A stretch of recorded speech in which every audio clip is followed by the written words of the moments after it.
This is my one of my theories about people who support Trump is this idea of him, because you keep on calling him the Donald, as like the Donald, which was like, this sort of thing he promoted so heavily in like the 80s and 90s, that he was very much this like thing, this brand, this like everything to Donald.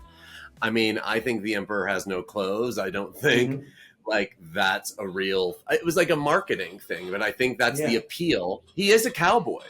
Yeah. Well, it's very interesting that you say that because have you ever, are you familiar with Roger Stone? Like the I mean, first I guy know who he is because of Trump. Yeah. Yeah, yeah. So that guy is basically who convinced Trump to, I like to call him the Donald because it's not so loaded. Um, that convinced him to run because of all the things that you just said. Basically, like the American like people like to follow. You almost need fame as like an easy entryway into the presidency because like you're already framed for that role in some kind of way. I mean, listen, Ronald Reagan was an actor, right? It seems though like all the previously famous ones are mostly Republicans. It's funny. Hmm. Clint Eastwood was mayor of his Carmel, California. Sonny Bono was a Republican who was like mayor. Schwarzenegger. Schwartz. It is funny that, and there was some guy who was on Law and Order that ran for president not too long ago. I think he's dead now. He was a Republican. Oh, whoa. Anyway, Well, I that's don't know because what the leftist machine won't let outsiders break in. I mean, that is very true. That's why Bernie Sanders can't get anywhere. Yo, that was a shame. I kind of supported Bernie in some kind of way. I don't like communism, but I liked his Well, message and his following.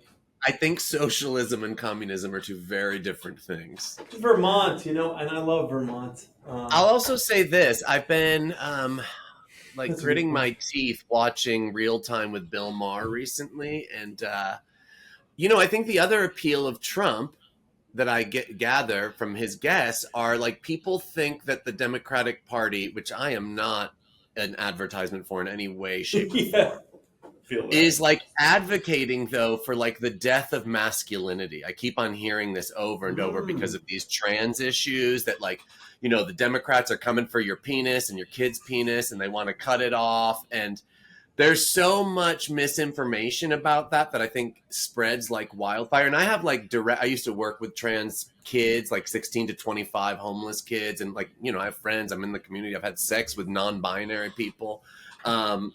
Like there's so much hysteria, I think, of like, I remember growing up and Jesse Jackson was running for president and hearing from Yo, my family, people were that saying was an like, era.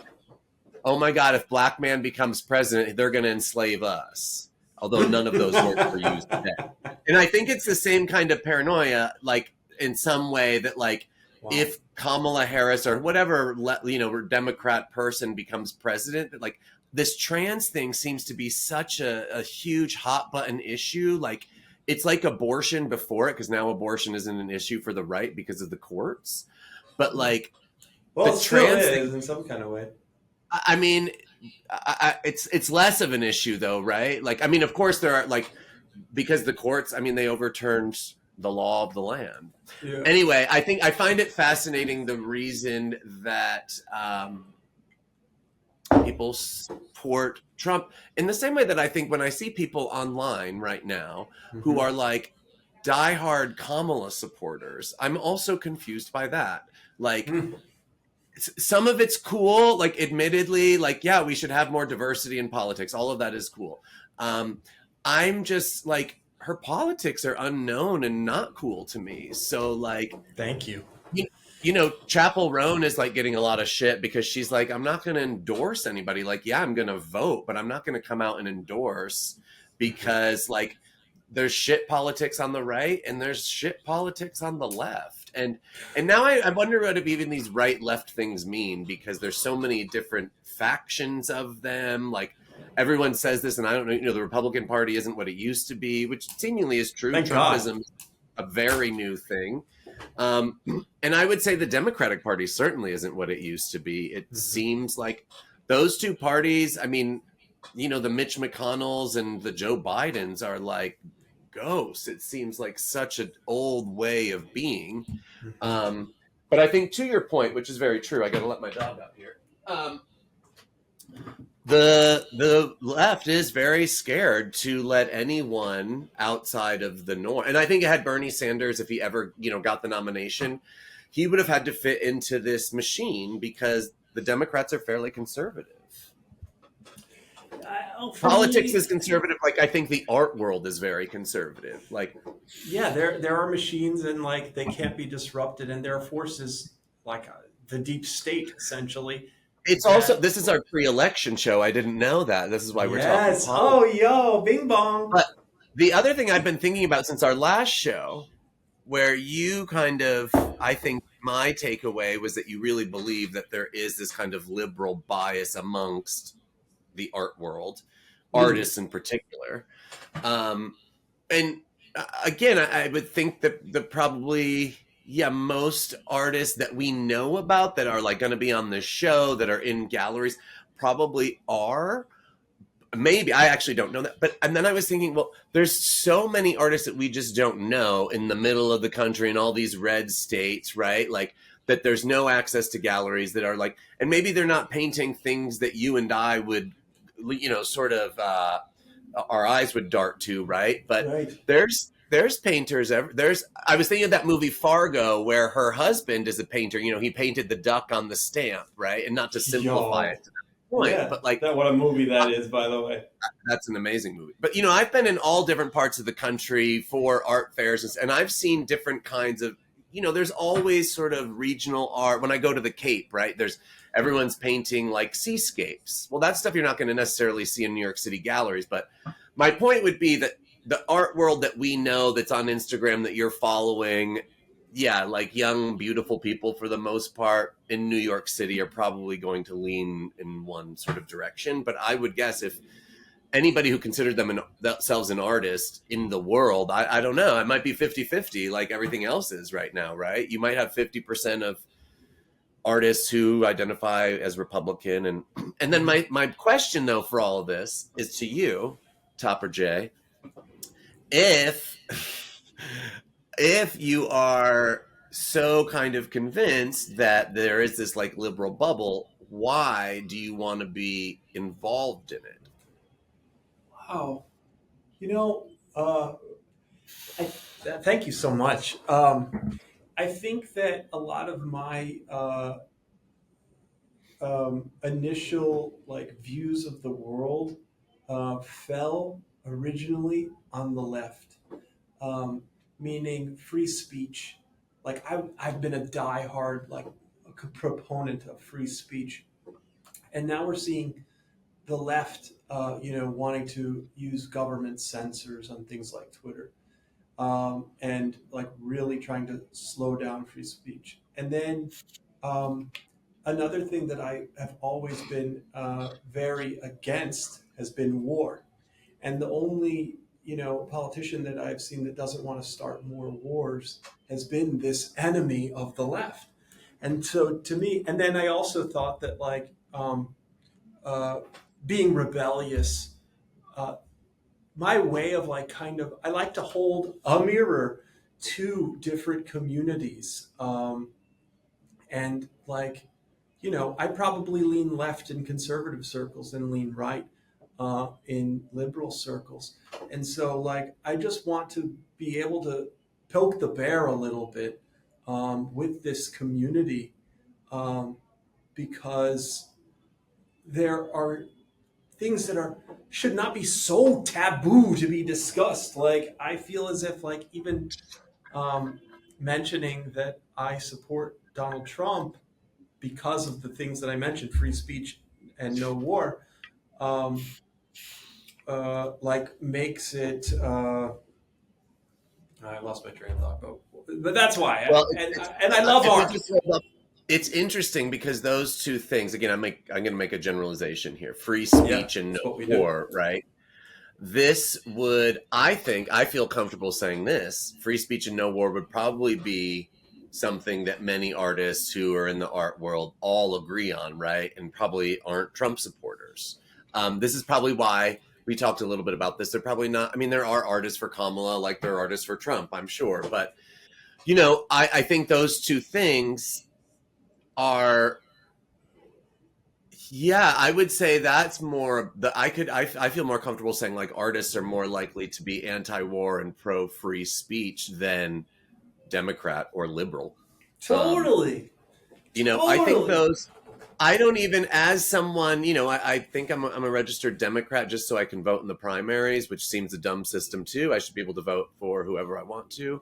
And they, Um, they put Kamala um, up there without an election, without being elected in the primary. That to me is anti-democratic, or anti. well, wasn't she nominated Democracy. at the? Wasn't she nominated at the convention? No, they just Yeah, like put her up there. They just well, but that's, I appointed mean, her. she was formally nominated. Anybody could have run. Technically, anybody could have said, I'm going to run for president when Joe Biden dropped out. And in fact, Obama called for that at one point. He said he wanted to Yeah, I kind have of remember that. an open field or something. No one did it because I'm sure the people behind the scenes were like, absolutely not. We got to shut this shit down. Like, I'm on your side where I think it's pure filth, but it's pure filth all around. And Donald Trump just sort of names it and embodies it. Like, and I don't know. I certainly don't think that's the solution. And one thing is just because, I mean, he had 4 years. He's so inexperienced at bureaucracy, which has its like benefits in the universe for sure. But running a country is not running like Trump Tower or a Hmm. casino. And Hmm. and that's all I'll say because I'm done with this. Go Yeah, out and vote. yeah. Go out Um, and vote. Exactly. uh, I don't Did you know who I'm vote? I voting. voted early. No, I'm going to bring my dogs to the polling place. I don't know who I'm voting for yet. You know why? Because I live in Massachusetts. It doesn't fucking matter if it was a Doesn't popular matter. vote. So I'm going to, maybe vote for Jill Stein, which seems like, I read this thing like people say, oh, that's a throwaway vote, and and this person said, well, no, it's in support of the Green Party and their policies. Like I That's dope. support. I've voted historically in some Green Party Me too. candidates. Hashtag me too. All right, let's talk art. I'm wearing, and then I'm going to take this off. This is my friend B. Tom Stevenson, B. Period Thom Stevenson. His hat. These are Hello, other I ways to love buy it. art, I think. And then this is my friend Josh Slater. He makes Oh, all yo, these can we see the T-shirts. bottom of it? I love so it's not a suicidal tendencies. Oh, No, yo. Suicide is a band, but he kind of like takes old vintage things and makes T-shirts. And his name is Josh Slater. They're both on Instagram, but I don't know their Instagrams. Oh, Hell yeah. also, wait, what's the guy's name who edits the show? Oh, oh my God, I forgot his name Wait, right hold now. I on. might have to edit that out. No, because he DM'd me. No, I want to give him a shout out Oh, because he. amazing. Wait, I gotta find it. Damn it. Oh, Christopher. oh yeah, Chris. Chris. He DM'd me just saying he's enjoying listening to the podcast. And I thought that was really cool. And I just want to give him a shout out because Chris is editing all of these for Yeah, us. Chris. And now I'm going to talk about the control room when I want certain things to appear on screen. And Chris is just going to be a character, even though he's not on screen, because I love David Letterman. And David Letterman used to have all these characters sort of around him. So like when Marcelo's on, I'm going to say, Chris, we need these on the screen with the titles. I don't know if it's going to happen. I Exactly. don't know what it No, means, no, but he'll rock it. He'll absolutely yeah. rock it. I love that you brought up Letterman and his characters because the ultimate, whose career has really dipped lately, or he's riding off into the sunset. But in his prime, Howard was freaking hilarious. Did you ever listen to Howard Stern in Oh his yeah, yeah, day? yeah. I've listened to him The all whack through. back. Yeah. Yeah, I've listened to him for a long time. I mean, not regularly. Like I catch him when I like mostly clips on TikTok now of like celebrity interviews. Yeah, I mean, he the does these like the new really intense long celebrity interviews? Because he's been analyzed. He's in analysis. Yeah, well, he's trying to like reframe his history, basically, his Yeah. legacy, I should say, because of how crazy his stuff used to be back in the day of like, lighting It strippers' farts on fire and things Oh, I like mean, it was that. nuts. He would have the clan people on, like Oh he my would like God. throw the dwarves or little people or whatever. Um, wait, did And you? Artie Oh yeah. Lang was so funny. But then I remember Robin Quivers was Hmm. on the Tonight Show when Jay Leno was the host, and she got in a fight. I love this is good TV. Although I think Jay Leno was like terrible. Um, but So you Selena, were Team Letterman in the oh, nighttime wars or whatever they call it. 1,000%. Because Letterman is so funny and weird and like, Dry. yeah. I mean, Jay Leno was a stand-up and Letterman wasn't. He was like, and stand-ups are great, but anyway, The late Howard night Stern had wars. Howard Stern had done this topic about Selena, the Slain Tejano singer, and Robin was on the Tonight Show, and Linda Ronstadt was on, and they got into a fight because Linda Ronstadt's Latina, and Robin Quivers said, I thought this was really. She said, the whole show you're missing the point. It's a performance. She's like, there's Archie Bunker, and then there's like Howard Stern. Um, Wow. so, I guess I believed it then and I believe it now. So it's like, also that stuff is all available. I don't want Howard Stern to become like an apologist. Like times were different. It was taboo. It was controversial. Like it was not PC and a lot of it was offensive. Um, so like on one hand, it's like nice to see his growth. Great. Like if he was still doing that same shit, like no one would want to see that. I don't think. That would be wild.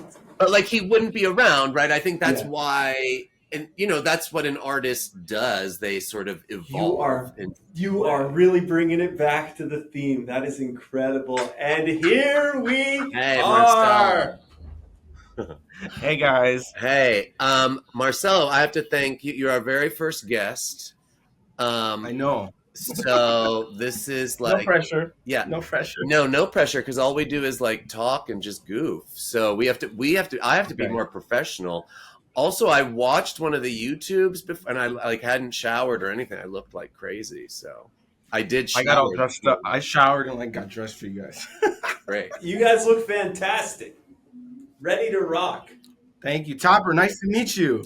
Marcelo, great to meet you. I'm so grateful and excited for you to take the time to join us today. I'm gonna just read a little bit of your bio from your website, just so folks Okay. can hear it. And also, your website is marceloeli.com, marceloeli.com. Marcelo Eli Sarmiento is an American artist whose art But wait, serves. also, sorry to interrupt, but also, Yeah, no. what's his gram? Because that's where we really, or TikTok, Oh, where yeah. we really Yeah. want people to It's follow Marcelo Eli Studio. you. Okay, Marcelo Eli's studio. Chris, can you put that up down there? See, that's what I'm gonna do. perfect. Chris is the guy who edits the shows. He DM'd me on Instagram, so now I'm just gonna talk like we have a control room. I really enjoyed the first 3 episodes. I'm sorry, I'm gonna let you do the bio and then we can talk. Oh, thank you. Thanks for listening. All right. Marcelo Eli Sarmiento is an American artist whose art serves as a bridge between the contemporary narrative and the rich tapestry of pre-Columbian symbolism, drawing inspiration from his Mexican and Ecuadorian heritage. Through a fusion of traditional elements and modern expression, he aims to create a visual dialogue that resonates with the complexities of our shared human experience. His work invites viewers to explore the intersections of culture, identity, and time, fostering a deeper connection to both the past and the present. I'll stop there and we can talk about your sort of exhibition history and your gallery experience. I'd like to start here and say why you're even on the show for me, because I think this answers a question that keeps on coming up for Topper, which is like, how do artists show? How do you approach galleries? How do you sort of get from your studio into the gallery space? And I can tell you, I met Marcelo, I don't know, 10 years ago, somewhere between 8 and 12 years ago. I don't know, in Chicago where he lives. And I was working Expo Chicago. It's an art fair that I've done a bunch. And I don't even remember what you said or how you know, his approach was so natural and organic and easy. And he wasn't trying to sell me anything.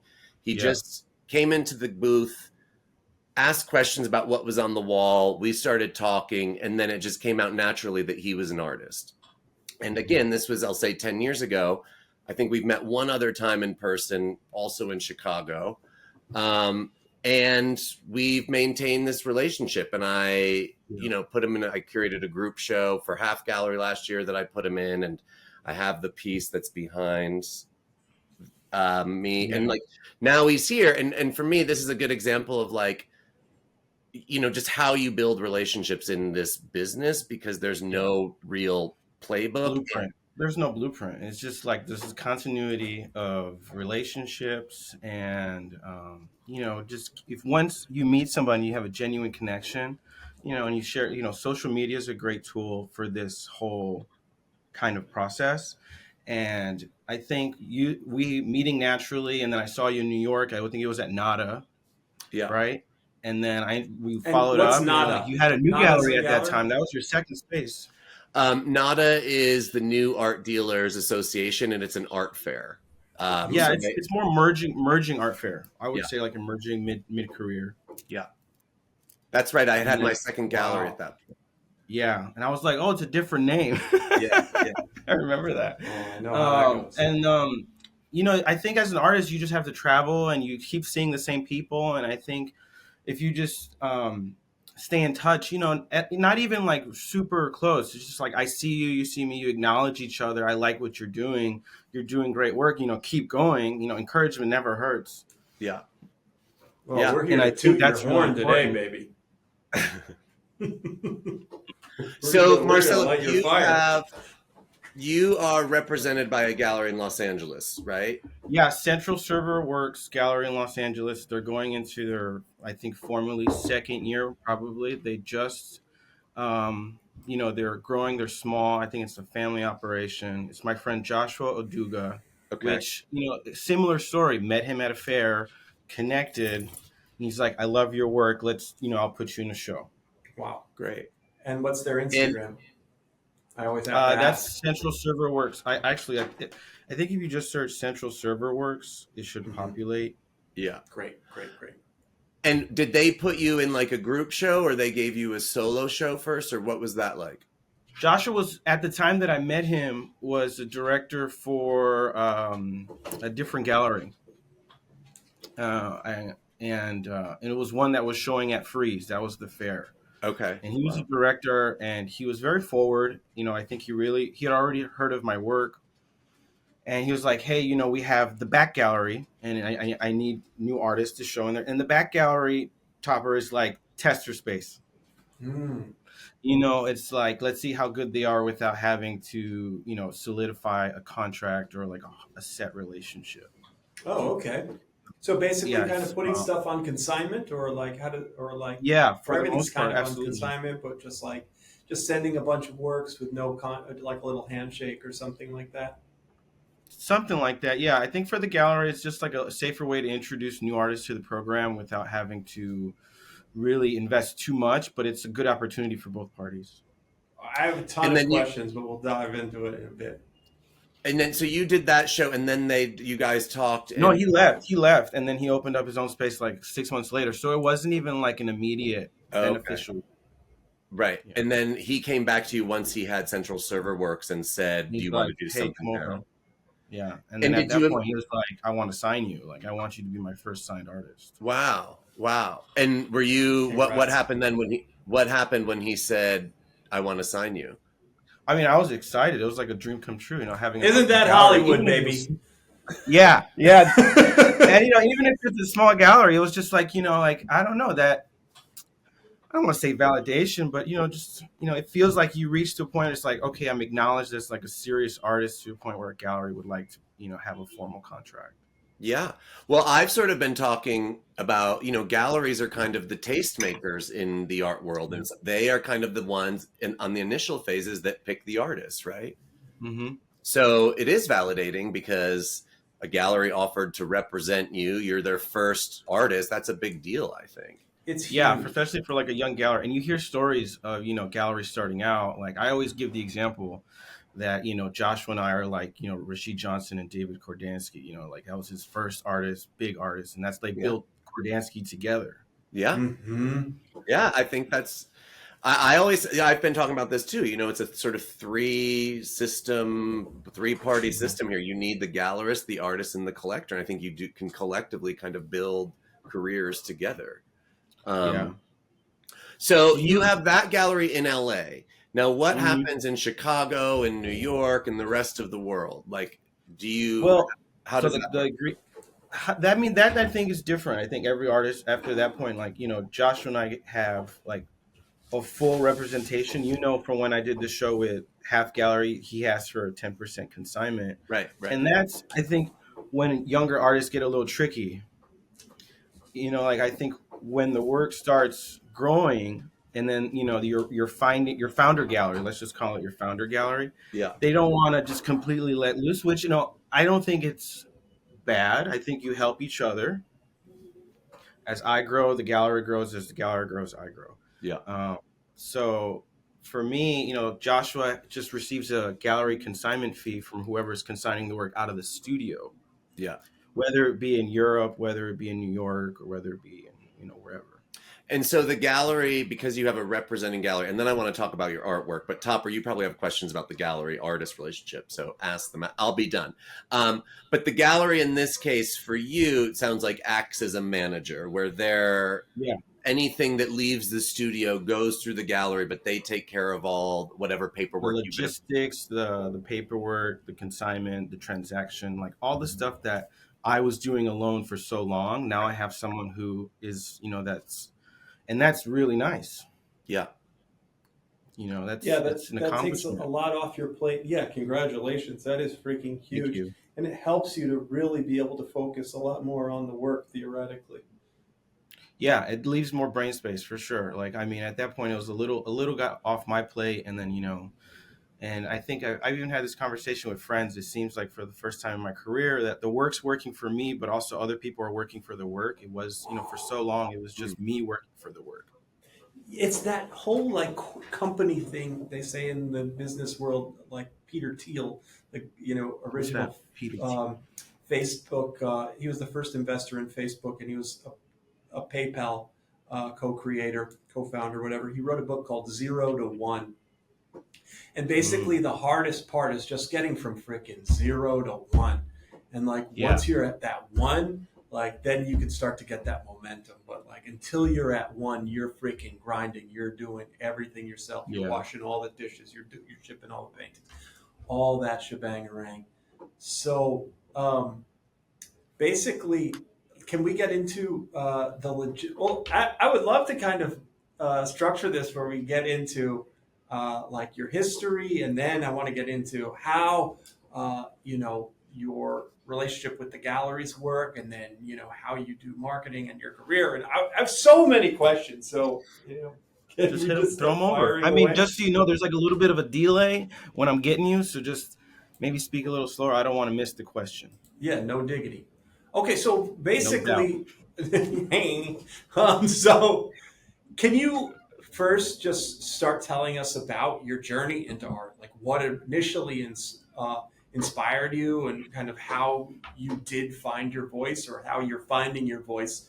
And then I want to dive into, your influences and all that stuff because like, it sounds Yeah. crazy. I'm not I going to think toot for everyone's horn me, like this, or it maybe I will. was I But I think am at an moved by early your age, like I work. think I 17, freaking I knew I love it. wanted to So I be an can't artist. wait to, I knew show it to the rest of the the act of audience and talk creating and about these expression paintings, was or a if you safety net talk for me. about I some think paintings spiritually individually. and mentally. I didn't know anything too much about the art world, but I was in advanced courses in high Uh-oh. school. The teacher's like, "You're great. We're gonna keep putting you here." And at that point, I was just kind of energy going forward. It wasn't it wasn't really directed. Oh, no. To the point where I was able to go to downtown for like half of my senior year. So my schedule, I would go downtown for like AP courses. were they advanced like painting courses, art courses? No, that's the funny thing. They weren't painting. It was like screen printing, animation, photography, darkroom photography, and like Okay, all these other mediums. and this was in Chicago. This was in Chicago. Yeah, it's Peggy Daly, I think is her name. She started this program called Gallery 37. It's like some kids can work in the summer and receive a stipend by learning a medium or a practice over the summer. They create work and they collect the stipend. You know, it's from like high Wow. school, which is really cool. It's like that was the first experience of working artists, Yeah. Wow. And you got a stipend. and you got a stipend. I mean, it wasn't a lot, but you're like 15 making like $500. That's pretty Hey, awesome. as an artist too. Yeah, as an artist. And it's just like they provided all the resources. It was like micro college. Yeah. Wow. And before that, Topper, I guess, has a bad connection. He'll be back. But Okay. before that, I mean, did you think about art? Were you like doodling in notebooks? Were you taking photos? Were you? I didn't take photos. I think I drew a lot. I doodled a lot. Yeah. I dabbled in typography, graffiti. I did Yeah. graphic design. But like at home, I think my youngest experience drawing was my aunt would take me, my aunt and my mother would take me to the library. And I Yeah. was just always, gravitated to the how to draw books. Oh, wow. And it was just pretty, like almost like Jeff Koons, just like how Yeah. to draw. Wow. And then, so to Topper, what started forming your voice? I was actually looking, on your website, I think you go back to 2019 through That's intentional. That's intentional. now. But Yeah. you know what I was really impressed with was the sort of consistency in your work. I mean, it's grown a lot and I think it's evolved a lot, but at least from that period, what you're showing, it seems like you had you had stuff to say that you're still saying, you're still in that kind of like wheelhouse, it feels like, in a good way. From 2019. Well, from what I'm seeing on your website, yeah, when I was just Yeah, looking from 2019, that's curated. That's curated and intentional. And I yeah, think at that point, like I was realizing the questions that I wanted to ask, and that was the hard development into my voice. I think my hand developed over the course of I don't know, like 18 to 29. I think my hand developed and my eye developed. and so you went to art school? Yeah, so my mom was concerned about me going to fine art school. Yeah. So I went to a fine art school, but with like a applied art. So I originally went to go study industrial design, Okay. automotive design. And, Wow. and I did like a semester. And But you were gonna make cars? You were gonna design cars? yeah, I was going to design cars. I thought that would have been fucking cool. Whoa. Oh, Topper's back. Welcome back, Topper. I'm back. So sorry. Internet's down at the warehouse. I'm connected with my phone. Oh. Sorry. Well, Oh, shoot. I'll catch you up briefly. We're in college now where Marcelo started studying automotive design. He was going to design cars. That was my like Yo, that's initial lit. application, That is so freaking dope. right? That I guy, like Pininfarina, Barotin design firms. Yo, who was the guy that designed like his name was Harley or something? He designed Buicks. He was like one of the most famous American car designers. Whatever. You're not talking about Shelby, right? No, of course I know Carol Shelby, but no, there's Pininfarina. another guy. That was like that's like the high pinnacle.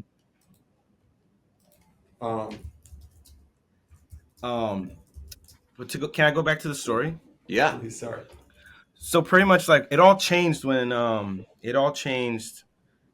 was in my drafting class and we had a substitute teacher and he was the head of automotive 3. So it was like advanced automotive programming down like into like later in your program. And he saw me working and he was like an old school dude. Like you could tell he was a hippie in the 60s, San Francisco native. Although, wow, this is in San Francisco. Okay. And he was like a San Francisco native, and he would just tell these stories of like, seeing Jimi Hendrix live, and then like seeing Jefferson Airplane. And I thought that was super cool. And I showed him some work from high school that wasn't like student. It was my own personal student work from high school. And he just like told me straight out, he's like, you're wasting your talents in design school. You should go be in, painting and drawing. You have too much talent to express it to like a chassis. Right. And I was like, and I took his word, like he wasn't fucking with me. Like he kind of talked to me like an adult. And I showed him, because I was in advanced placement, I had like a digital portfolio already at that point. So I just showed it to him out of curiosity. I think what stood out to him about me It's like no matter what I was doing, I did my best, and I think he noticed that. Yeah. And he just told me, it's like, yeah, I think you should go to, go be in fine art. So I switched majors. Wow. And what'd your mom say? What the fuck? Because you said she didn't want you to go to fine art school. Yeah, but at that point, like, I'm like 20, and I'm like, nothing's holding me back from making my own decisions. Yeah, yeah, yeah. And so But I took a semester off, and then I went back.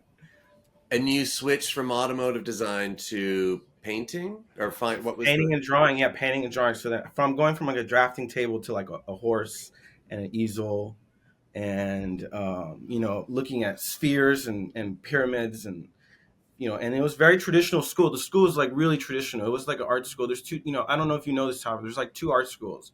There's one that teaches you from like the neck up, and then the other one from like the wrist down. No. What does that mean? It means like one is like imbued in like traditional medium and form, and like the figure and form, and in all those classical senses, but then the other is probably much more conceptual and like more prepared for the idea of like modern art and contemporary discourse. Right. So you have like in New York, at least like the New York Academy is like a very conservative, like old school, like right. figure drawing, and Columbia, you could like shit in your mouth and smear it on the wall, and that might be. And that was already done. Yeah. It's been done. Wow. Yeah. Right. But so ultimately, so like at that point, like I was excited. Well, yeah. Yeah, I can imagine. So at what point, at some, like, these schools have to admit you, do they judge you on how conceptual you are or how well you paint? Oh, no. That was so like I did like a semester in fine art, and then I realized like I want to get out. Like I don't want this. In a nutshell, like I was looking at like Rauschenberg, Pollock, Basquiat, like I was looking like ready-mades, combines, like half spray paint, and then like street art. I think my brain was like all these things, and they wanted me to like look at a naked person, which I think it's good to know your fundamentals. It's not bad. Yeah. Yeah. Yeah, paint the fence. Like if I you was ever watched The Karate Kid. The Karate Kid, paint exactly. the fence. So like wax on, wax off. That shit's important. I feel like once I got a grasp on that, though, I was just like, I wanted to do other stuff, and they didn't want to teach it, so I just said I left. You didn't complete school. No. I came back to Chicago. Well, first before I was like, there was like a 6-month period after I dropped out that I was just like making work in my neighborhood. I lived in North Beach area, which is a very bohemian neighborhood. Italian, like maybe. San Francisco is Italian. It's like where the beatniks were. It's like Ferlinghetti, Kerouac. Like those were their stomping grounds. And like there was a lot of inspiration on the street and going to like these tiny, artist-run gallery storefronts, and that was cool. And everybody's older than me. Like I mean, much older. Like really old. Like they were around in the 60s old. Yeah. Yeah. Wow. They got that rent control. Yeah, they do. But like the coolest thing is like I was just walking one day. I walked into this gallery and I had my portfolio, and the shit broke, and then my paintings fell on the ground. Oh wow. And the lady was just like wacky, eccentric. She's wearing like pink dress. She looked like something out of like underground, hippies culture from like '60s. And she was like 6 years old, and she saw my paintings. She's like, put some on the wall. Wow. And that was like my first gallery experience. You're like blessed by the art angels with your, your bag spills open. She's like, hang it on the wall. Yeah. And that was cool. And then everybody was really nice. I think they saw I had a lot of talent, and there was like a raw talent, and, so, I mean, it was nurturing. It was a cool experience, but then I ran out of money. Mm-hmm. And what was your work like then? What were you making? Oh, it was like found objects painted on in like a Picasso Basquiat style with like oil sticks and acrylic and like multimedia collage. It was all over the place. It was just like a lot. It was like this kaleidoscope of just, I don't know. It was just a lot of raw energy. Yeah, you finding your voice. I mean, they liked it. They, right, exactly. And these are like going back to like I think when you guys were like outsider artists, like. This space was like half outsider, half trained. Like it was just like a bunch of bohemians. Yeah. Who make art, poets, if you will. I And will.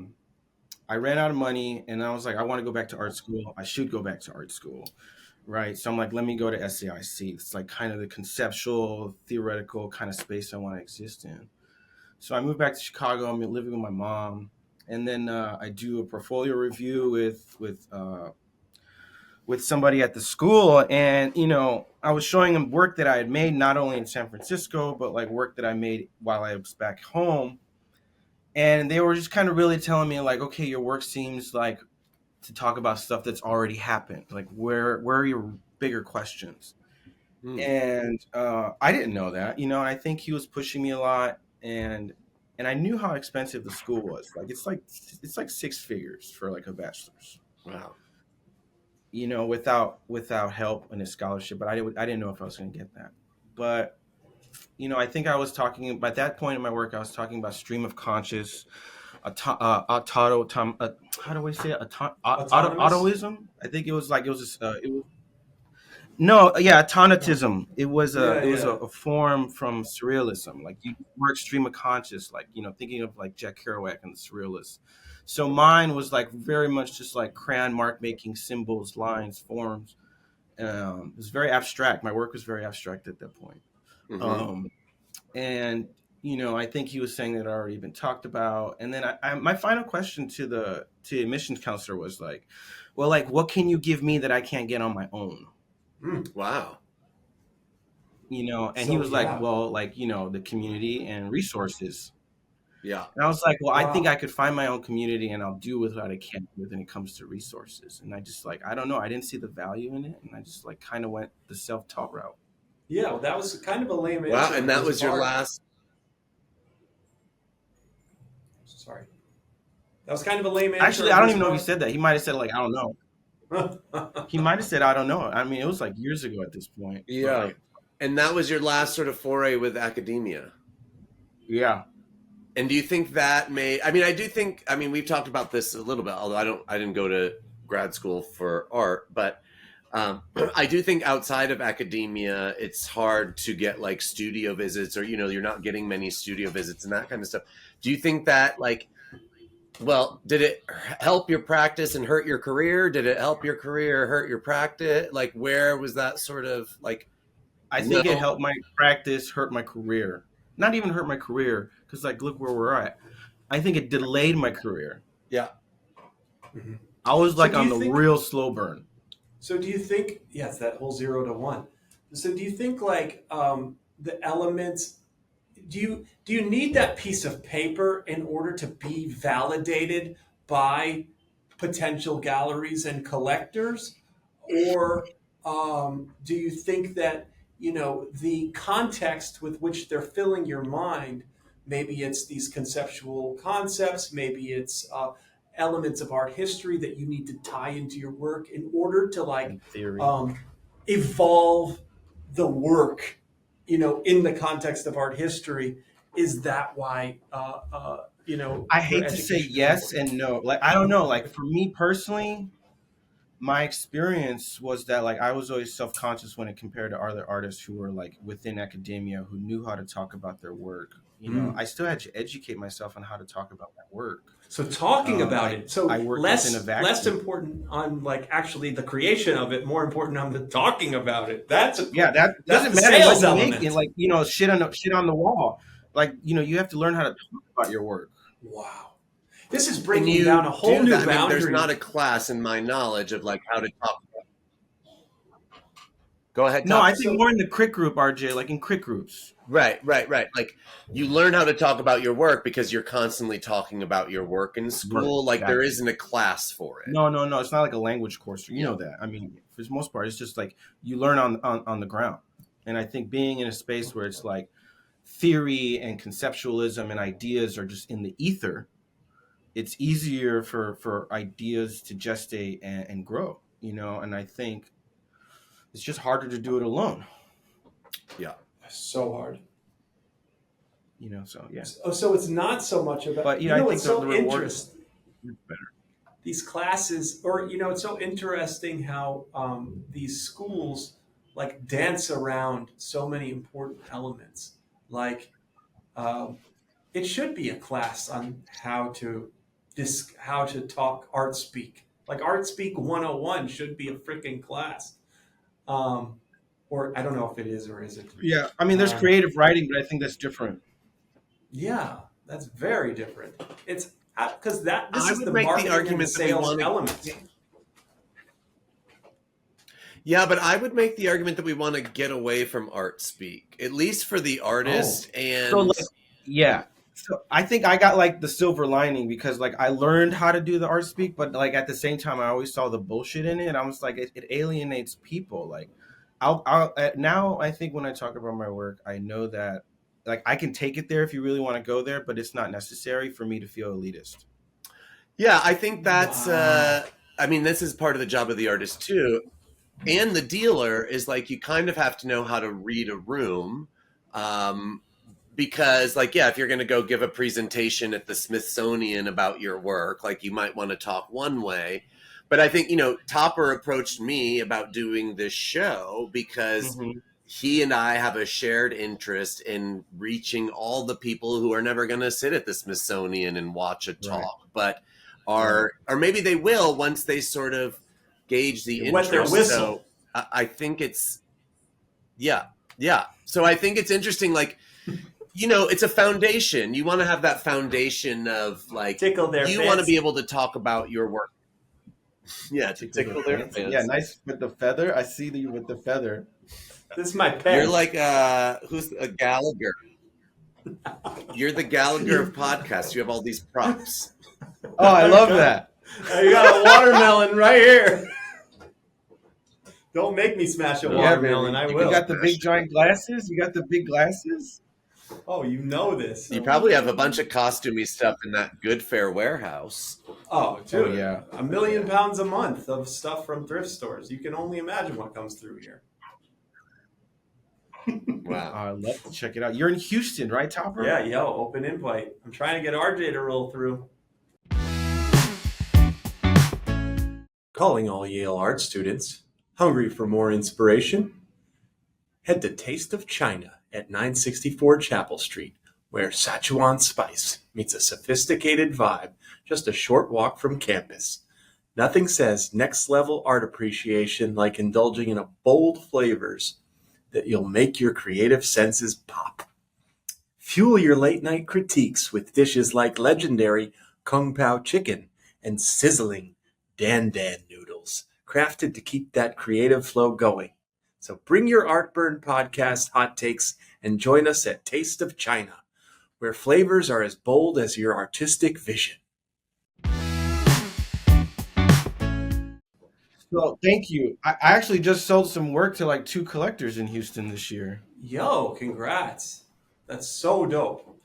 So That was cool. Like that was So, cool. Yeah. would love to hear more about like how you found your voice and this progression to where you are today, and then we'll start going through these paintings and and Chris will show the works on screen, and we'll start going in. I think my work was derivative for like a long time. That's what everybody told Oh, me. wait, I want to hold on to that for 1 second, just because derivative is a word that's used all the time in the art world as like Yeah, it is. a It is. It negative, is. that it's derivative of this, it's derivative of that. And sometimes I think it can be negative, but sometimes I think being derivative is like also okay. Like you're deriving it from other influences. And I think that if you're just, I mean, if you're just aping Basquiat, right, then I don't care, right? Right. But if you are, I don't think I was. I don't think I was, but I think people just. Someone came to the studio one time. And it's like and they simplified it for me so easy. They're like, I think you're using iconic mark making of iconic artists, Okay. even though like the work is talking differently, looks different, and I was like, oh, like after that, it was just like, Yeah. This is why I think the lack of criticism really is like a terrible problem in the art world right now oh yeah, because it's interesting that you were so responsive to criticism, right? Like and that's amazing to me, and I think as artists I think we want that because you've said it, you're alone and you're creating these things in a vacuum, I and would. you want to get feedback, real feedback that's like meaningful, and maybe you don't want anybody to be nasty, but you want to hear No, like no. I think it took me a long time not to take it personal. yeah. That I had When to the grow up. student is ready, the There was teacher moments it hurt, appears. Yeah, I can imagine or that. when the student, how does it go? Like, sad is the student who doesn't surpass their master. Like, like how do you Oh. do that? Whereas like you have to keep growing. Yeah. For me, like it's like I went to Basquiat school for the in a nutshell. Like I didn't go to the art world, but I read like Jean Michel's biography, and like his whole life was the catalyst of the art world we live in. 1980s art fairs, flippers, straight to dealer sales. I mean, he was like the catalyst, baby, and his life is like a formula for making stars. Still, you still see it. I read I don't know some book about him, but there's this story how like Mary Boone just sort of kept him in the basement and would like throw That was, paintings. I think that was his first dealer. I mean, she didn't keep him in the basement. She like offered him she offered him the basement and would just like bring collectors down there when he'd be working. I'm like, that's fucking rude. Yeah. So Like, check out this thing I have like in downstairs. yeah. So you But she moved was out selling of and then this she sort made of the career. Basquiat. She Like did. you gotta put on the razzle dazzle, baby. People want to see, the people who are spending the money want to see I where mean, the but that's magic where is like, happening. yeah, but like there's an intimacy to it that if it's not like, I don't know, I think that's kind of like it was ill handled. How do you think it Do would you have? think to Topper is there? Oh, go ahead, For You Topper. what? first. You first. I don't really have a thought. Well, I guess do you think we'll just talk and Chris in the control room is going to fix the whole thing? Yeah, yeah. Chris in the control room. Um, Thanks, Chris. do you think Topper loves to talk about this like razzle dazzle, like everyone's blowing lines off of like strippers in the art world? And I don't think that is anybody's experience anymore. I think there was a hate. No, anymore. No, not. I mean, now I think I don't even think that's help. I mean, maybe still a little bit. It's never like gonna go away. Like in Probably. Miami, right? Like if you go to Miami or like these art fairs, it kind of congregates. But I think for the most part, the razzle dazzle. I mean, when you have an open, what was your opening like? You had a solo show at the Central Server Works. Oh, it was quiet. Yeah. Why? I think. I mean, the razzle dazzle topper. I think started in the '80s and then just like faded. No, I think baby. it faded All right, over here's what it time. comes I down think to. it's exhausting. The party is exhausting. No, Art understood. fairs But are exhausting. anytime you're selling anything, let me put you guys through a freaking sales course right now. Dale Carnegie, here we go. Maybe in the beginning, from that zero to one, maybe like you gotta No, 0 to put the shine 100. on. You You're gotta. going all the way up. No, 0 to 100. Never stop. Never stop till the coffin drops. You know what I'm screaming? You smell me? So here's what basically it I comes hear you. down I to. hear you. You're not wrong. Anytime you sell anything, sell me this pen, will you? When you sell I'm not selling anything, shit. I'm not selling shit. I'm not selling anything. But like, I'm not trying to sell anything. Like, I just want to make that's my work and interesting. show it. Like, if it sells, Right? But hallelujah. If it doesn't sell, like, okay. I love that, and that is the true plight of the artist. But how I feel is, if you're selling a steak, are you selling the steak or are you selling the sizzle? The sizzle. You got to sell both, and both are critical elements of the artistic journey and the I'm artistic not. I'm selling a world. share in a stock. I'm the stock. Like, I'm a stock. Like, if you buy a painting, you're buying like a micro No, share, a stock. or No, a drawing, you're buying a micro share. A stock is actually a business. It's not a casino chip. And so what you're True. buying with buying a stock is the fundamentals of that business and the brand behind it and like the Business. Okay. manufacturing and all this sort of thing. And so like that's what I'm saying. Like your work is freaking profound. It's like literally dancing on my soul, and I can't wait to get into like how you got to where you are.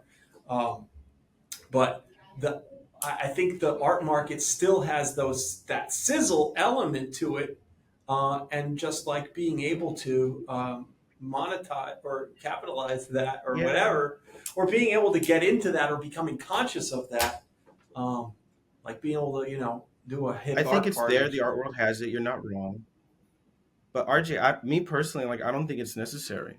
I think it's like it's necessary for people who are new to the art world who want to engage in a way they haven't been like engaged, and tickle their fancy or wet their beak, as like Topper was saying. But I mean, I think for people who are like in the art world, like RJ or me, and like you're actually looking at work all the time, and you're thinking Mhm. about work. I think like sometimes the slow pace is nice because the work is just the work evolves slower Mm. in your mental space.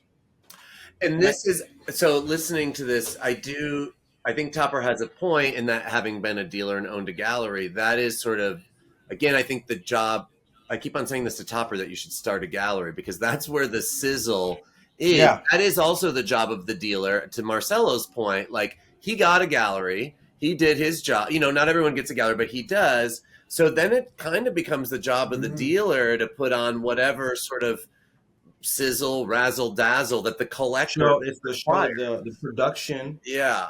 Because the collectors too, I have experienced this a lot. Collectors love to be with artists because artists are cool and artists have ideas and they're like hip and good looking and all this stuff. And collectors really feed off that. And I've seen at the Dallas Art Fair, for instance, like the collectors that come through on the VIP night, like they get wasted, man. The champagne is flowing.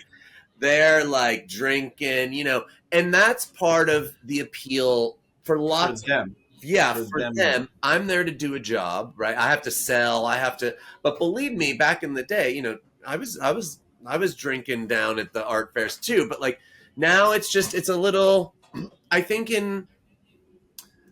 I'm actually going to a dinner tomorrow at Mass Mocha, but like these dinners just become, it's business. It's like okay food, Yeah. and like it's kind of, it is a job. I keep on saying this. It's a job that you have to go to, that like at this point I don't want to get so wasted at a dinner, with job people, because like I have a job to do kind of. And Right.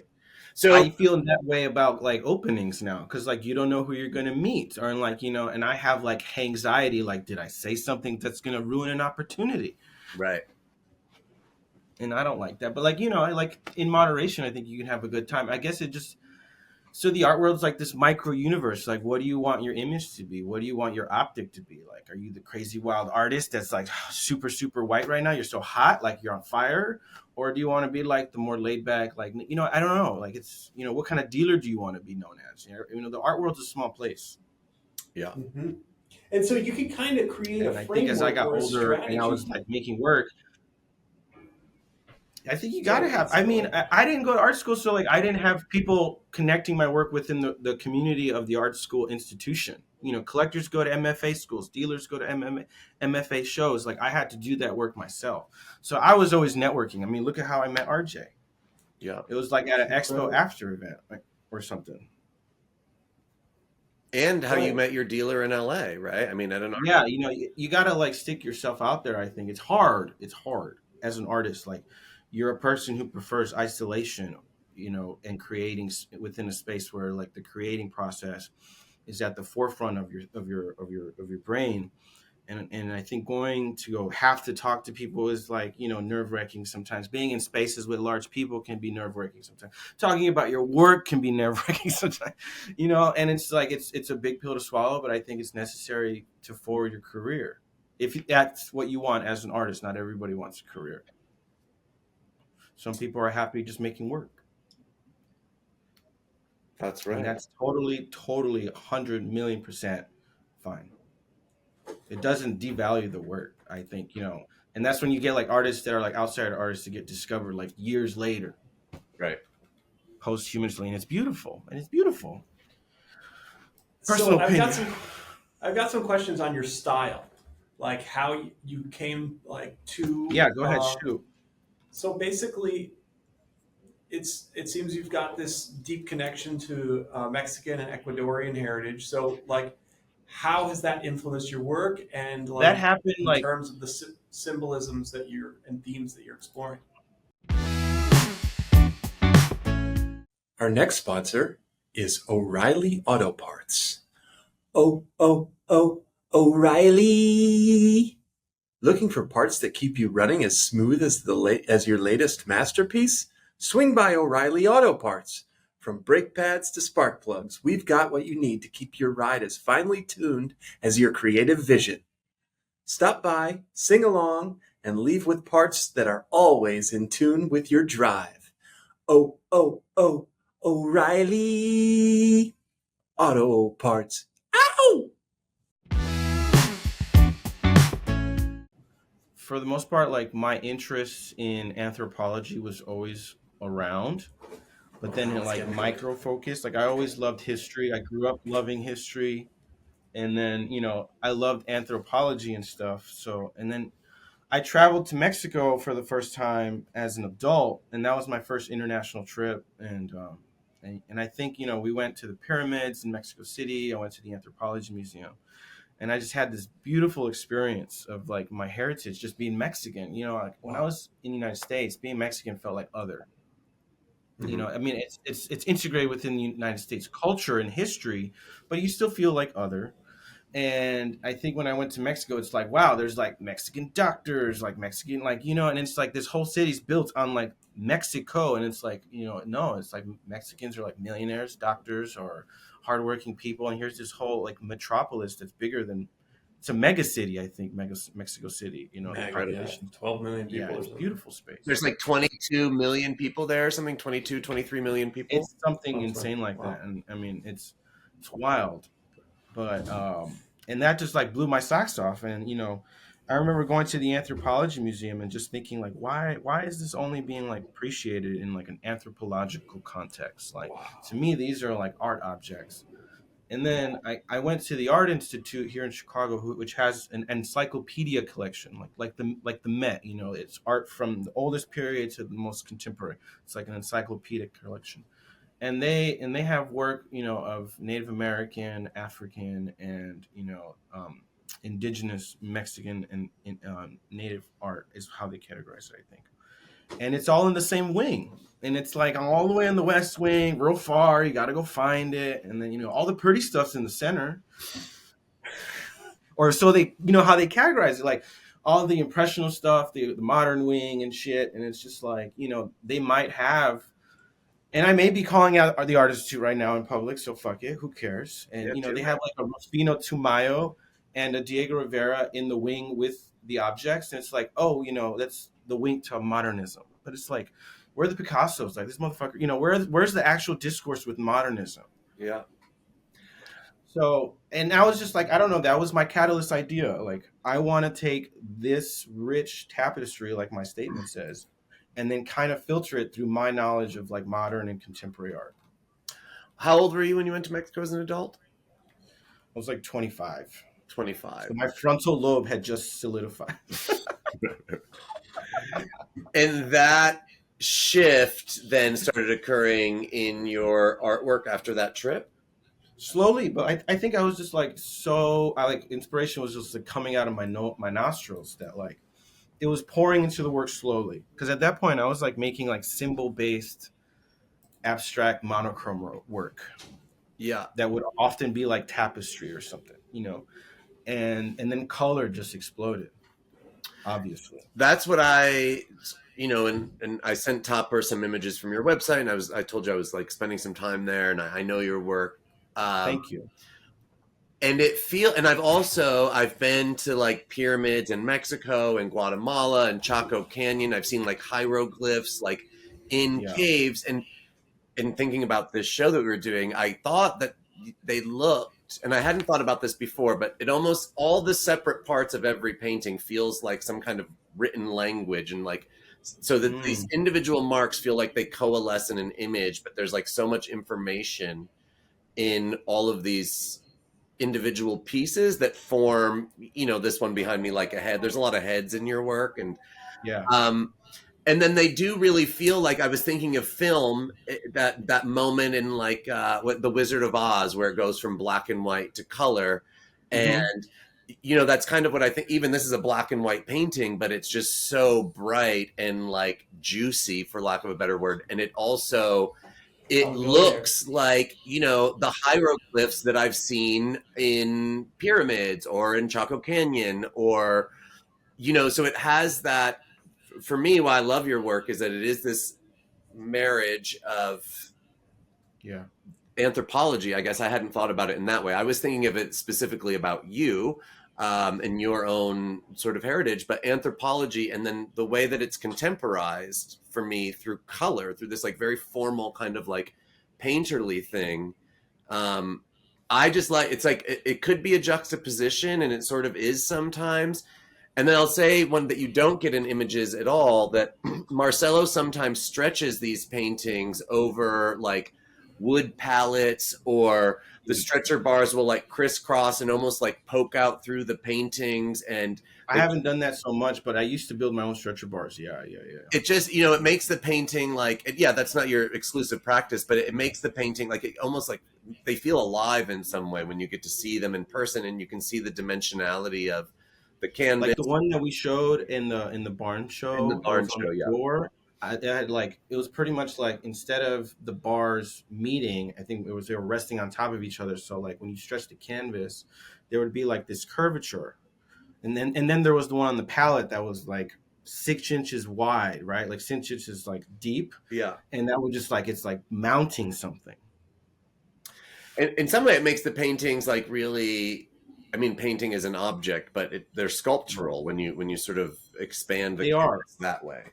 I think so, and I think that's just adding into those specific works the conversation of object and image, and thinking about those things, and then, but also like there's and then revert, like winking back at like where the image may come from an object, and it's imbued with it. It's imbued with that history. So Topper has some questions. I pulled out like 6 images from your website, but Topper has some specific questions about these paintings that I pulled out. Okay. Yeah, and we could definitely go through those. Just tell me which ones before, and I'll also ask. Okay, I think there's a crazy delay, but I have some questions about like, I look at your paintings and it feels as if it's similar to what people describe on an ayahuasca journey. And I just wanted to hear if you have any thoughts around like that. Like, really? That's funny. I mean, I've had my experiences with psychedelics. Kind of goes with your hippie background, and like from Kerouac to ayahuasca. I haven't done ayahuasca, but I mean, I've done my share of LSD and mushrooms. Yeah. So, and do you feel as if you does that influence the work? Is that in the work? Yeah, I think so. Absolutely. I mean, how could it not? I mean, is it like a direct link, or no? Because then I don't want it to be kitsch. It's not like that. It's not like I'm painting like psychedelic experiences. I'm not doing that. Right. Does my psychedelic experience feed into my work? Absolutely. Like in a way that like I try to replicate movement or color, but not trying to replicate the experience. Right. Artists have always, I mean, this is historical. Artists always have used substances to sort of mind-altering substances. Yeah. Opium, Picasso with opium, or like ether. Toulouse-Lautrec with absinthe, and like absinthe, yeah. To the point where he almost made himself blind. Wait, what happened? I thought Toulouse-Lautrec almost went blind. Oh, he could have. I thought that was from masturbating. Just in general, that's what that was me. Says. That was you? That's what you're the. I can still see everybody. I think I'm cool. That isn't it. I mean, I do think I know a bunch of artists who like smoke weed all the time. Like I think it's like people like get into. I mean, I smoke weed to like open up and see what I can find that's not within like. But right, I'm not painting or making work about smoking weed. Right. That's the difference I would like to distinguish. But yeah, for sure. Yeah. And, there's that spiritual connection, too, with like psychedelia, especially mushrooms. I mean, LSD's like, my experience is like more head high, whereas like mushrooms, I think you're tapping into something ancient. Mm-hmm. Which is like kind of what your work is about. Yeah, for sure. For sure. And all this kind of happened at the same time where it's like I was 25 and I had like a crazy mushroom trip, and it was just like I time traveled, you know, and I just saw like all my experiences, and there was just like, and then you see where you're at, and it's like, oh, like I see all the history that it took for me to get here. Yeah. You know what I Yo. mean? And that's Oh, like a lot of we people know. don't think of like, you know, so macro, like how many babies and marriages and deaths and murders take for you to be alive right now. Wow. Staggering. I've never thought about that. And, you know, because And I is also that know, in, I mean, because the work, Topper, you go. okay, sorry, my delay is fucked. Topper, The No, you're good. I just think you Jaguar, can't have overlap. the Jaguar really, Yeah, the Jaguar. really speaks to me about a different realm. And, you know, people speak about seeing that specific Jaguar when they're, you know, with Mama Ayahuasca. So it's just like you're tapping into that realm, whether you realize it or not. So it seems, and it's just like that realm is contacting you. You are a conduit. So it's just like I'm almost overwhelmed for you to kind of dip into that sauce and like kind of really go into what you have become, this conduit for people like us to show. Yeah. It's funny you say I'm a conduit. I've just come to like that realization in my life, like 35 years old. what does that mean for Mhm. you that you're a conduit? I think it means for me that like the work is larger than I am, Mm. you know, and the work, it feels like a duty, like a, I don't want to say responsibility, but like, you know, a purpose, especially now because it's like, you know, I realize the weight of the images and the symbolism and the history, and I'm up for it. Yeah, I don't know. It's like, it's just something like I have this little wood panel in my studio, and I just like kind of wrote like a little affirmation, like I'm a conduit for my ancestors, for art, and like, you know, all the gods, and that's like, you know, multi all the gods, and just kind of have this, you know, because I think for me to think in that context is like I'm only human, but I think art surpasses being mortal. This is why we're here, So baby. Yeah, I think, you know, Topper J is big on artists. And I'll say this, I'm going to tie this all together for everybody. And also, Chris in the control room, we're talking about Jagger Claw. Let's throw that image up of Jagger Claw, right? Topper yeah, J's going to get those to you. Empathy. No, we're talking empathy. And if we need JPEGs, I'll. I just want to say this one thing, though, because I think what Marcelo just said about being the conduit and, you know, Topper, my whole job is to try to manage Topper's expectations, I think, and be like, no one in the art world is rich and artists are, you know, like working multiple jobs. I said this the other oh yeah, podcast. I have a day job still. Right. Like there's no other career where you have a full-time career and then you have to have a second full-time career, right? Like, but I think what Topper keeps on focusing on is this idea of the artist, which I love, this romantic idea. And I think that's why a lot of us get involved in art, because you Yeah. do want to be a conduit. You do want to have a voice. You want your artwork to do that. And in some way, I think this is the positive side of otherness and of being othered. And so, because you are othered as an artist, and certainly you're othered as a queer person or a person of color, Yeah. all this stuff.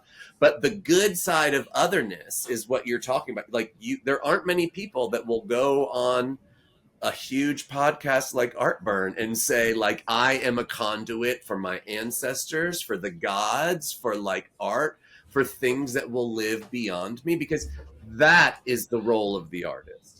You have to have that kind of chutzpah, balls, whatever it is, to believe that, to put the work out there, because like you said, you have a day job. You're not on the cover of Time magazine, but you have passion, Yeah. and that's the uniter for artists, I think, is you have to have some of that.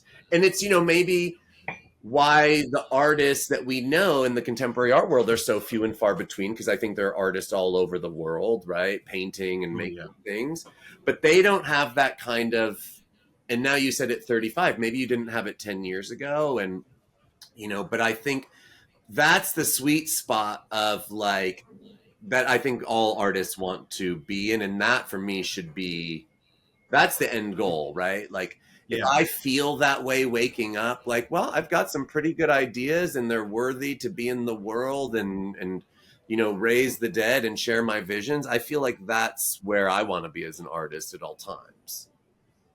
I mean, I would love to be that in all times. It would be great. And what I'm saying is, for me, watching Marcelo, it's like, all right, well, the art is there.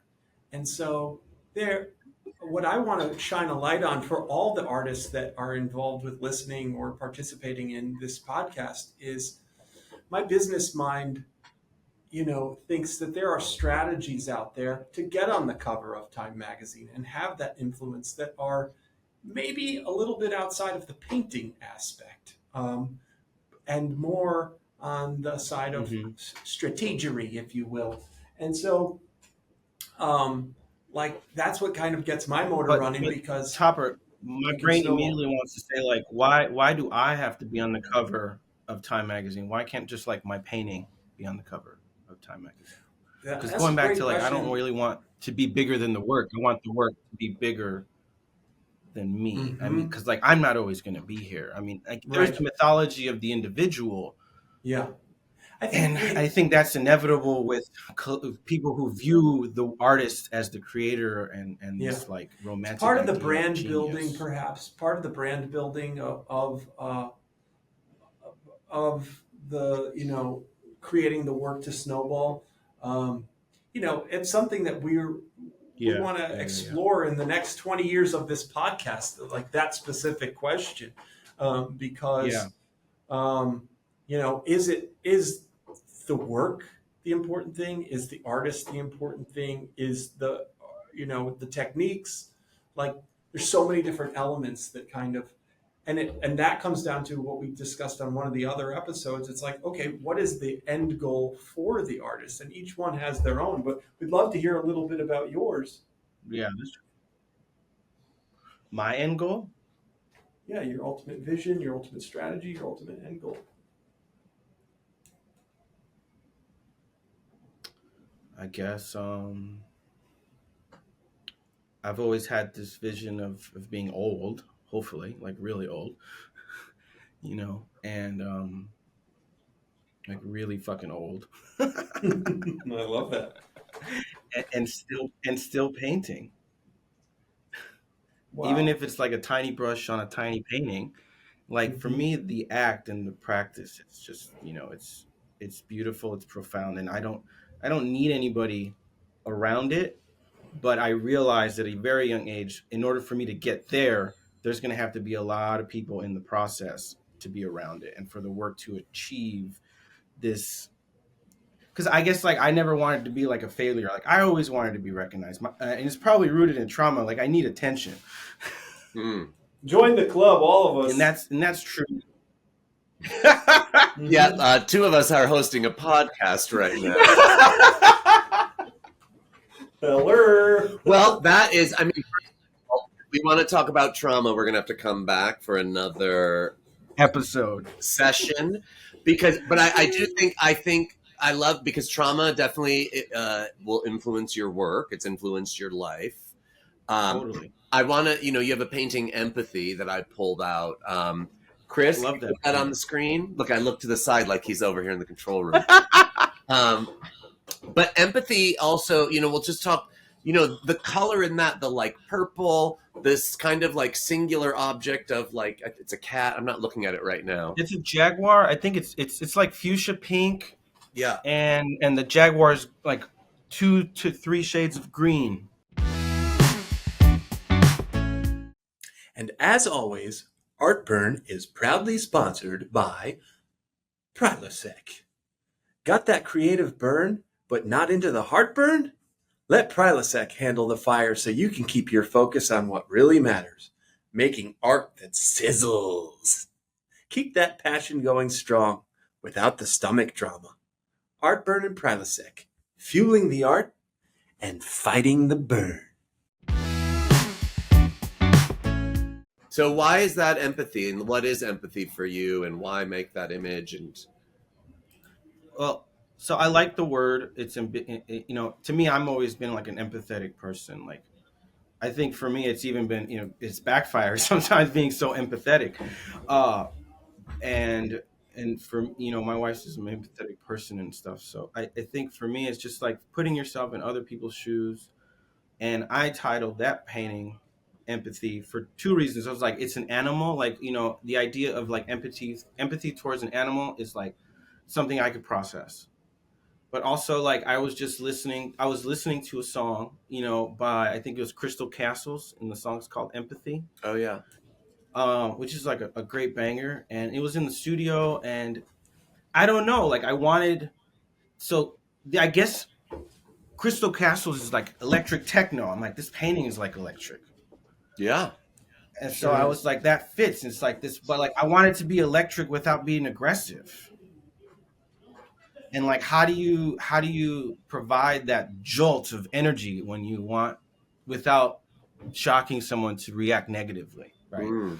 I think you could do that with a jolt of empathy, because like when you ever like help somebody and they're not expecting it, and it's like you blew the lid off their what like humanity can be, or Oh. just like you break the matrix with kindness and empathy, and Someone should buy this painting immediately because it's like, they did. oh, oh, great, someone owns it. That's exciting.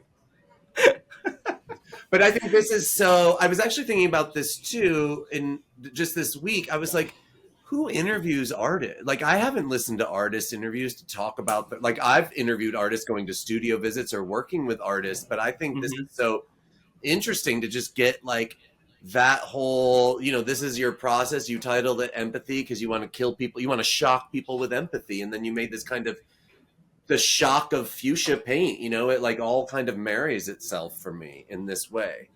Yeah, I have that's how two. like I have yeah, two that's how more questions, and then I'm going to be done because I've talked so much. But we can keep going. I can also have more questions. But this is always Topper's question, so I'm stepping in for him. How important is it to be good looking in the art world? Your Instagram. I mean, you've posted some like pictures of you looking hunky on there. Does that sell the painting? Does that sell you as a brand? Does that matter? um, I don't know. I mean, I don't. I being attractive in the art world helps, because it's like so tied to money and fashion. I think like now, that is, and like me being, I guess you would say, good looking and hunky, using your word. I don't know. Like I guess like there's that's more maybe like self portraiture and time stamping. Like you read Picasso's biography, he's like in his underwear in his studio, and it's like that's time stamped in that Yep. narrative of his mythology. So I guess like I've just always bought into the mythology of the artist, maybe feeding it a little bit with like pictures of myself, but also like I'm alive in the time of the selfie, so it could be as shallow as like I want to just take a picture of myself in my studio, but I think it's both. I think that's a perfect answer. I think it's legacy, right? I think Yeah. like artists are, I mean, I'm interested in legacy. This is why I put physical objects in the world because to your point, they'll outlive us. Yeah. Yeah. So yeah, I love that. I never thought like, right. But you're also like Picasso in his underwear. I've seen that photo. I know it. Someone took it. It's been published. Like, so why not do it yourself? Because like the art world, there's no photographers following around most artists in their underwear. But by doing that, and so you're also letting people inside the studio and like your private Right. And I life. think that's a conversation that like, to what Topper's saying, like the brand, the marketability of the artist. And I think, there is a little bit of that legacy building, but I don't want it to be strategic about it. I always wanted it to be organic and natural, not forced. Yeah. Well, I think you're an organic and natural person, so I just don't think it'll come. It won't feel Oh, forced. My yeah. final question, unless we want to keep going, but my final question, this is what I want to end with most people is like, what do you need as an artist? And not money. You can say money, but if you say money, I want like a specific reason for money. But Time. I outside of think time. money, as an Time. artist, like what do you need from the art world, from the world at In the art world. large? Oh man. As an artist, I would just love time uninterrupted in the studio. Because, like, when you go in the studio, not only is it your job to make work, it's also your job to not make sure, no, wait, to make sure that you don't let life in the door. Like, you Wow. can subconsciously, but like, you can't let it be the primary. You can't let it be like I guess like all the other voices and stuff of life and all the pressures and responsibilities. Because I think when you're working and you're creating, you have to like try to be in this like, you know, super zoned in focused state where it's like the work and like your intention is really thought through, you know. And I think sometimes like life can make you make decisions out of fear, out of emotion. And you know, when I'm making work, like I want my full attention to be on the work and make decisions about the work, and like one mark lead to the next. And like, you know, and I think if I'm distracted or if I'm concerned about some shit, like I gotta pay my mortgage or like I need fucking money, so it's harder to get into that state, to get into that zone, flow state, I guess you would call it. And you know, for me, I just need like uninterrupted time. I think when I had my the residency in upstate New York was like my first taste of that. Yeah. And it was just like 2 weeks upstate New York, you know, in a huge barn, as many, you know, over 40 yards of canvas. No, Marcelo's being, he was at this very prestigious residency called the Macedonia Institute in upstate New shout York. out to shout out to Aiden and Devora. Aiden and We've got to Devora have at the them. Macedonia Institute. We've got to have them on the show. It's a prestigious residency, and you know, I mean, that's a whole show too, the values of residencies and what they can and can't do, and Oh, how, absolutely. You guys haven't even tapped into that. Yeah, for no, sure. not at all. And you know, how I'm actually applying to one, like how competitive they are, and Yeah. you know, but how useful they can be to, like Marcelo said, to just have this dedicated time. Topper, it was like an incubator, like it was like did you ever watch Dragon Ball Z?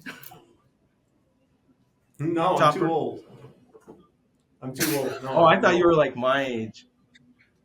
Okay, no. anyways, Way older. there And would I thought be you were like this, they 25. called it like a hyperbolic chamber. They called it a hyperbolic chamber, where it's like the gravity was heavier, time moved slower, you trained harder in a smaller time frame.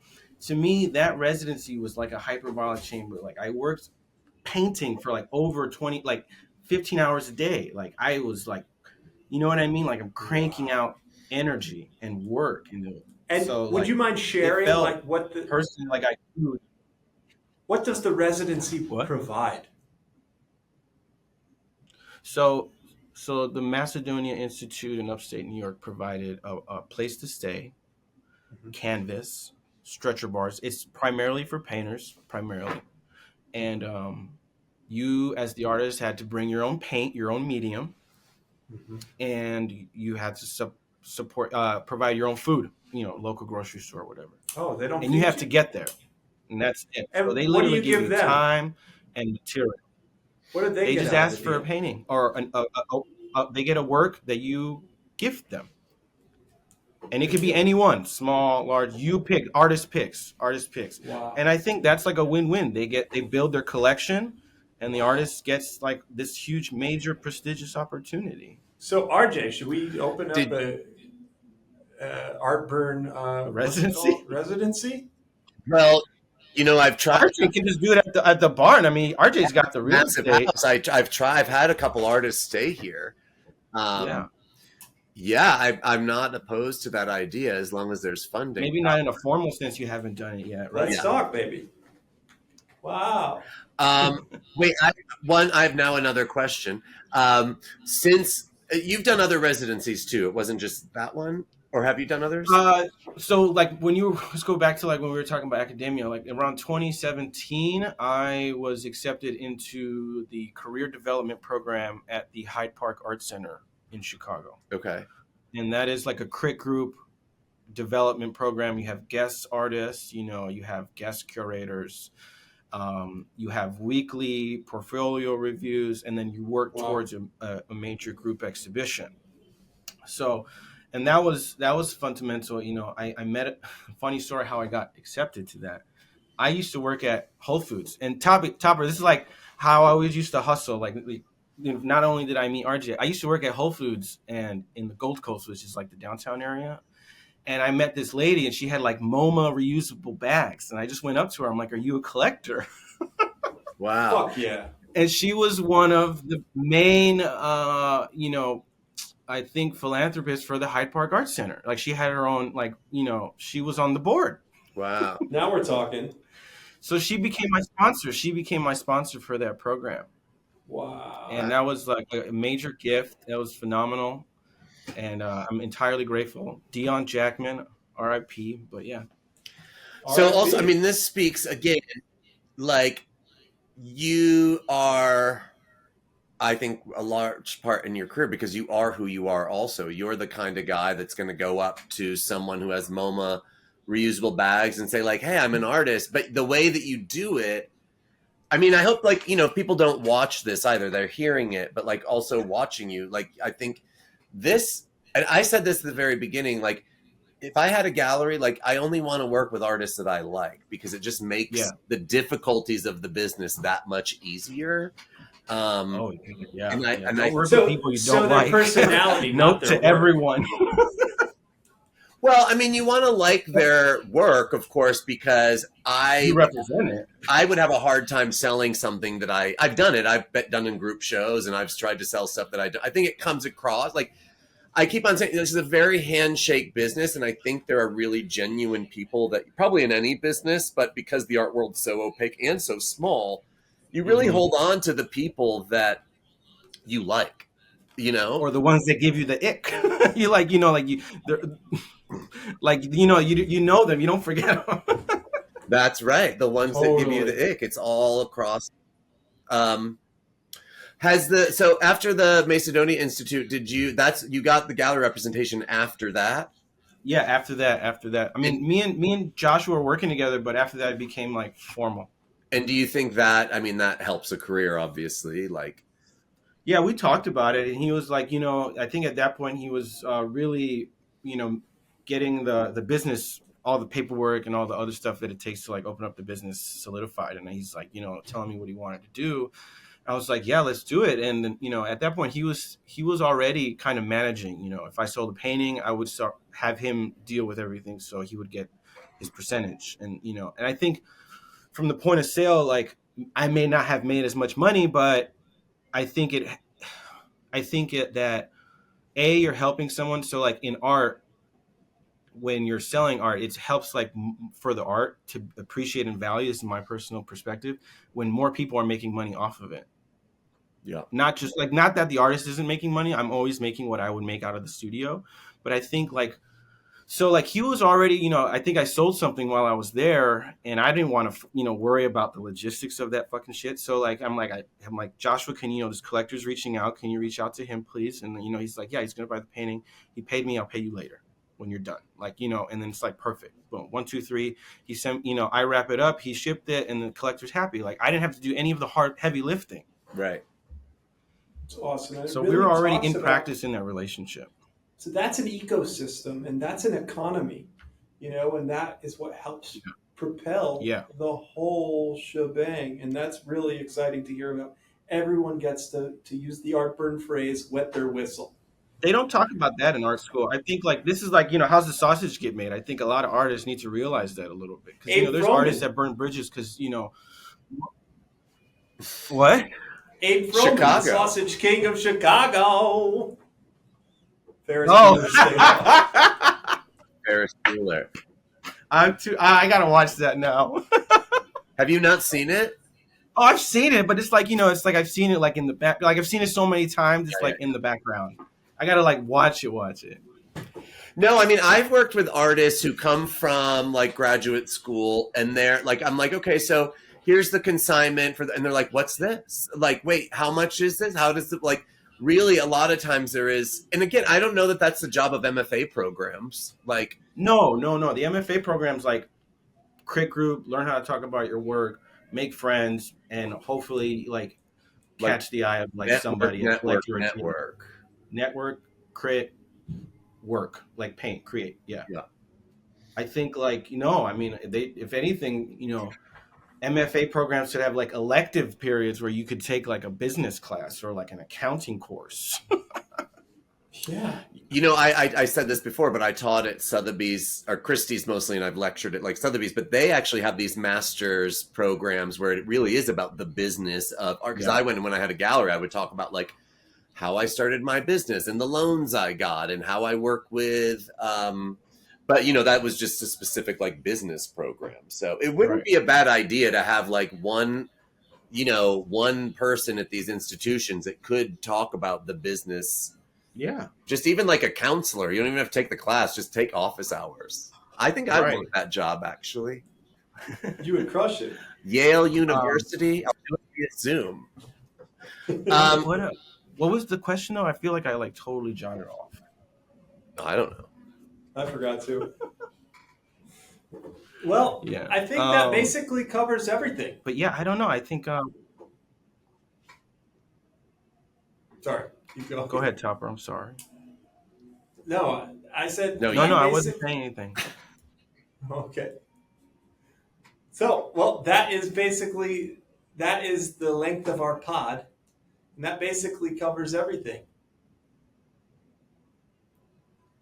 Yeah. So. Yeah. Anything coming up, Marcelo? You want to plug? Talk about shows? What do I have coming up? I have like a solo lined up for the spring next year. Wow, in LA? No, I'll probably have a solo in LA later in the year because at least Joshua and I have been doing one annually. Mm-hmm. But no, this is in Winnetka, Illinois. Oh, cool. Care of Gallery. Okay. John Maloof is the gallerist, and it's secondary market in the back, primary market in the front. That is awesome. Is he a billionaire? Oh no, is he a billionaire? No, he's just like a self-taught collector, like he buys and sells like small or like large objects. I think he like, he's like the equivalent, and this is, I'm not trying to like, in a bad way or anything, it's just how it's, I don't know. Like he's like he's digging through the crates of like art history and then like, going to these auctions, like small ones like Wright and, Christie's and Sotheby's, and making these relationships. And I think he does secondary market stuff, and because of his eye, he probably does pretty good for himself. Wow. And what's the city it's in again? The name of the space is Care of Gallery. Care of Gallery in where, Illinois? Winnetka, Illinois. Oh, Winnetka. But to Topper's think why he probably asked is like Winnetka has like a lot of billionaires and millionaires. Like it's the most billionaires per square capita in America. Wow, no, I didn't know that. Yeah. There's a billionaire. There's a billionaire named Maloof, but he's an Australian guy. Yeah. No, it's not John. Is it a suburb of Chicago? Yeah. It's like a northern suburb. It takes like an hour, maybe like from the city. So like I actually live outside of Chicago personally. Yeah. But yeah, I mean, it's like a north suburb of Chicago. Are you in your house right now? Yeah, this is my crib. Cool. Super cool. Well, this has been amazing for me. I mean, I was a little nervous, but man, you guys make it. I felt so comfortable like 2 minutes in. Thank you so much. Thank you. I would love to be on it again, like maybe in a year or so or whatever. Like, please have me over. But no, this is great. Keep going. You guys have like a great art podcast. Chemistry's natural, and it's funny. Like I like laughing when I'm learning about art. I think also let us know when you have like a show coming up, and we can like preview the show or get talk about the show. Yeah, we can look at that too for next time. And yeah. If you guys are ever in Chicago, hit me up. I think I'll be there for the fair. When's that? April? It's in April, yeah. Oh, that might be around the time of the solo. Oh, all right. Maybe. I got to talk to John. We don't have a date yet, but like springtime. And if people want to know more about your work, they should go to centralserverworks.com. I think so, yeah. Centralserverworks.com. Or marceloeli.com. or Marcelo Eli Studio on Instagram. Marcelo Eli Studio on Instagram, and they can DM you and say, I want to buy these pieces. Yeah, that'd be great. That Or is like, hey, awesome. come to London. We'll give you a solo show. Absolutely. Well, we're Come to Thank you representing. guys so much for having me. Thank you. Well, we're chatting with a London gallerist later this month, so we'll plug you for sure. And It's so true. you Yeah. never, Awesome. but so hang out if you You want never to know. hang out if you want to hear us read our ads, and if you want to read one, you are more than welcome to.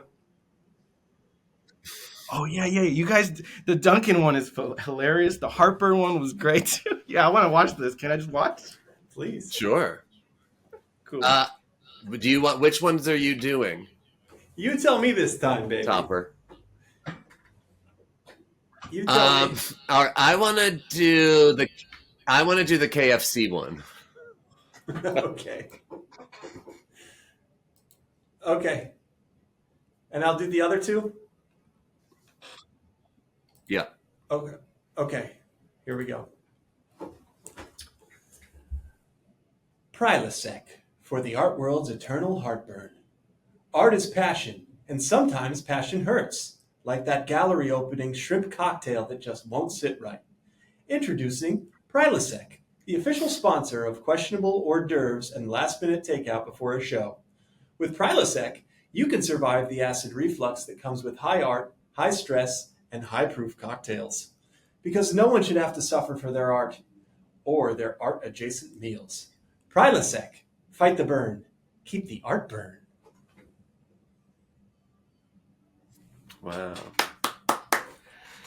You should go into voiceover stuff. Also, Topper writes all of these, so there's a lot of. Okay, here's Kentucky Fried Chicken, finger licking good, even in the gallery. Ever had a craving for Kentucky Fried Chicken in the middle of an art show? Yeah, us too. KFC is here for when you need a break from all that sophisticated canapes nonsense. A bucket of fried goodness, 11 herbs and spices, perfect for fueling your next big idea or just staring deeply at a painting of a chicken and wondering, is this art? Kentucky Fried Chicken. It's not about high art. It's about high flavor. Okay, I'll do the last one. Easy Pawn. Fund your next masterpiece, one pawn at a time. Need to buy art supplies? Want to fund that next experimental project? At Easy Pawn, we understand the artist's hustle. With over 500 locations nationwide, we're always nearby when you need us. Bring us your vintage synthesizers, grandma's old jewelry, or that guitar you swear you're still learning to play. We'll give you quick cash and no judgment if you're back next week to pick it up. Or pawn it again. Easy Pawn. Turning stuff I found in the attic into funds for my magnus opus since forever. Magnum opus. Pardon me. Okay. Easy Pawn for Artburn. Clean up on aisle 7. Clean up on aisle 7. We're working. We're working. Marcelo, Podcasting. thank you so much. I really appreciate it. Thank you guys so much. Marcelo, great. you're the You guys bomb. made my day. Stay Tomorrow's in my touch. birthday, FYI. Yo, Oh, happy feliz birthday. You're going to be cumpleaños. 35. 35. Happy birthday. What are you doing? Going out to dinner and bowling. You're married. You have a Perfect. wife? Yeah? Yeah. I'm just going, me, my mom, my sister, her boyfriend, and my wife, and my best friend. We're all going bowling and then dinner. Awesome. Incredible. Well, I hope you have a great time.